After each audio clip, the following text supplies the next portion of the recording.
Well, good morning all. As we now into June, most of the hard work has been done. As you can see from the videos, quite a lot of work was done during May, and for me that's the busiest time. However, there's still little things that need doing, and one of them is going to look at is potting on the pot leeks. This is the state of them at the moment. As you can see, some good thick stems appearing on here. So I'm going to probably put these into 1 litre pots.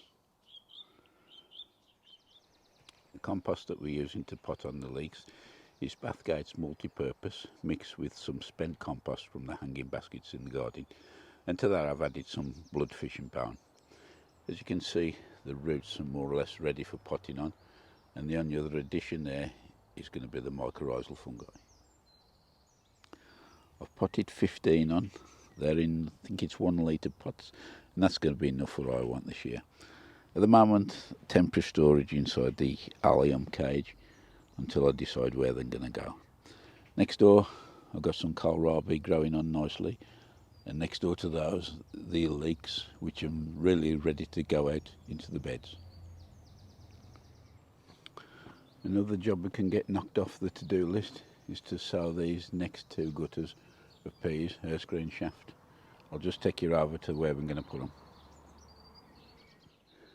This is the original signs, and they've still got the mesh cover on. I can see the peas actually clinging to the roof of that. So our first job is to get that took off. Well, as you can see, the peas objected to the cover coming off. Not to worry, there's quite a bit of length on there actually. I've got some tannalised batten timber, and I'm going to make a framework and put some mesh on for them to climb up. Here are the frames that I've just built. There's actually 3 of them. The third one's in the garden waiting to put the mesh on. Originally I was going to put steel corner braces in to strengthen it, but in the end what I did, I pre-drilled it and actually glued the joint and put a long screw in like there.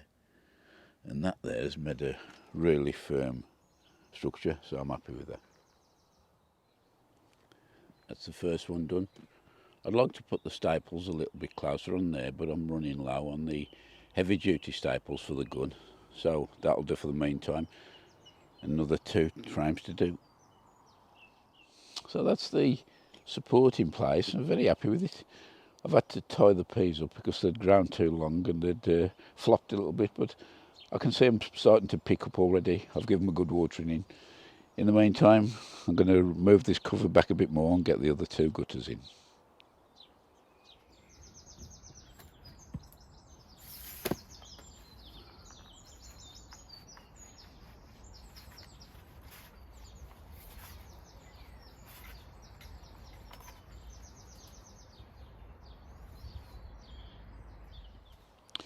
These climbing frame structures that I've put in for the peas have come in really handy. I've just done my last 2 final sowings of earth green shaft in those gutters. Put a bit of plastic mesh on to stop any intruders or birds or whatever coming in digging them up. And it looks quite neat, and I think they'll romp away good. With the added bonus of the line pins going across there, I can always throw a net over the top if the sparrows start wanting to take the tops out of the peas again. This temporary flower border is beginning to fill out now. Sweet peas have finally started climbing, and I've added a few more extra flowers in there. There's dahlias, including the bishop children, cosmos, which I'm going to probably take the tops out to help thicken them up, and I've still got a really asparagus doing its final stand here, but nonetheless it's looking good.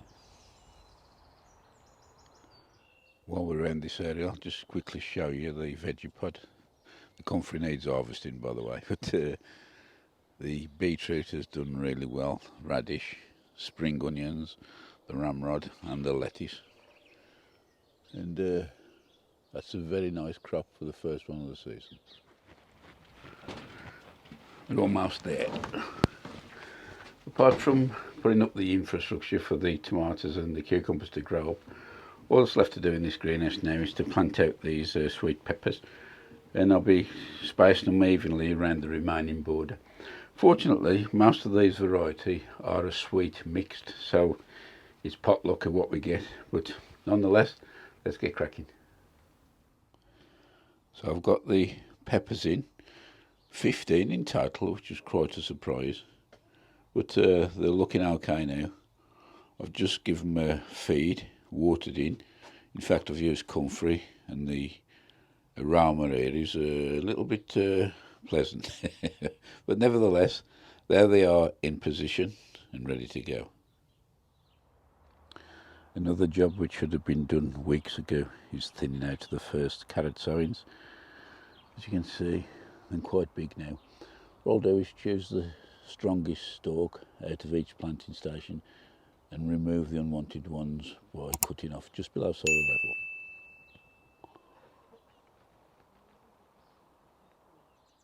And that's another job out of the way. I just give them a watering with the fine rows, so they do look a bit bedraggled and sorry for themselves. But as soon as I put the hoops back on and the cover, they'll soon pick up.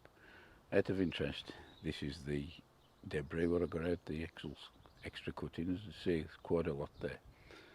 It's also noticeable that when I took the cover off, how warm the soil is. So even with Enviromesh on, it does add a few degrees extra. As the greenhouse in the allotment's almost empty now, there's just a few flowers left. I've grown quite a few sunflowers this year, but only about 3 or 4 the big tall ones. Most of them are the dwarf. So the big tall ones I'm going to share amongst the courgettes and the French beans. There's the sunflowers in position. I've added support poles at the back. Those are actually metal bars. In the past I've used bamboo canes, but once the plant puts any size on, you get a bit of wind to snap easy. Definitely add a little bit of colour to this end of the allotment. The last few days we've had some really hot weather, and it's most noticeable that these beetroot in the cell tray have put a really good growth spurt on. Now, other than the Vegepod, I always plant my beetroot in between the spaces of the outdoor tomatoes. So that's where these are going to go. If you watched the last episode, you'll see that we'd acquired a cat on the allotment. And I'd like to say thank you very much for everybody that left the kind words on there, but especially to a few people what gave me some very valuable information, particularly about the lactose intolerance of the cat drinking milk, and also the one about being in season once they'd had kittens, and I didn't realise that. I was later to find out the next day where we got tomcats actually hounding her, chasing her around all the time. Bit of progress since then. By feeding her, we'd actually won a confidence over her and got her to come to us, where we could put the food down, she'd come up and we'd stroke her. And there's been a bit even more progress since then. I'll just show you. Little update on our feline friend. We did manage to catch her in the end. She actually come to us and grabbed her. Fortunately, I've got my mate's greenhouse who's not actually using it at the moment, so I've put it in there for safekeeping for the next hour or so. Just going to get a cat basket, and then we're going to there's a cat rescue place nearby. We'll give them a call, and then we're going to take her to there to let them take care of her for the time being. Well, we managed to get a cat cage, and found a company up and I'm willing to accept her, check her over and put her right. So it's the end, a nice end to a lovely story, and hopefully she'll get a better life.